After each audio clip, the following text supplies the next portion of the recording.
श्री राम समर्थ। अप्रैल 17। संत यह जताते हैं कि तुम भगवान के हो। हम जब कोई भी काम करते हैं तब वह काम हमने क्यों शुरू किया इसका ध्यान रखते हैं। वैसे ही नामस्मरण करते हुए हम वह क्यों कर रहे हैं इसका निरंतर भान रखना चाहिए। यह भान निरंतर रखना, मैं भगवान का हूँ, यह याद रखना, इसे ही अनुसंधान कहते हैं। वास्तव में हम भगवान के ही हैं, किंतु भ्रम से हमें लगने लगा है कि हम विषयों के हैं। संत तुम भगवान के हो, विषयों के नहीं हो, ऐसा कहते हैं। यही संतों का सत्य कार्य है और इसलिए वे हमें नामस्मरण करने के लिए कहते हैं।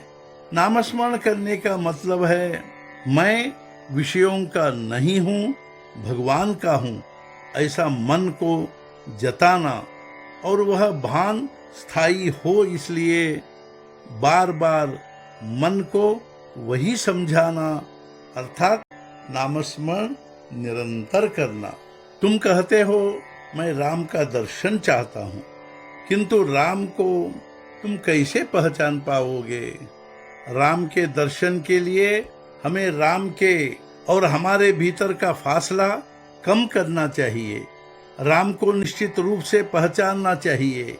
इसके लिए अंतःकरण की पवित्रता और शुद्ध भाव चाहिए। सभी प्रकार के साधन करने के कारण भाव उत्पन्न होंगे, यह सही है, लेकिन भाव रखकर साधन करने पर ईश्वर प्राप्ति शीघ्र होती है। नवविधा भक्ति में सरल और मुख्य समर्पण भक्ति है। यदि हम भगवान के होकर रहे तो जो भी हम करेंगे वह भगवान को समर्पित हो जाएगा। हर किसी को अपना हित पहचान कर बर्ताव करना चाहिए। कल्याण का मार्ग कोई भी दिखा सकता है, लेकिन तदनुसार आचरण स्वयं करना पड़ता है। बंधन के लिए सच्चा कारण परिस्थिति नहीं है, अपितु अपने मन की रचना ही है। किसी भी परिस्थिति में, किसी भी समय, किसी भी अवस्था में करना संभव केवल नामस्मरण ही है। जैसी परिस्थिति है उसमें संतोष मानकर रहना ही ईश्वर की पूर्ण कृपा है।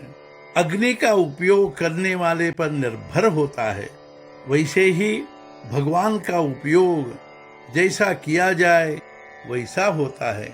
परमेश्वर के ध्यान से सिद्धियां प्राप्त होती है, लेकिन वे तो त्याज्य हैं। तो क्या भगवान का ध्यान ही न करे, लेकिन सिद्धि प्राप्त करने के लिए न करे।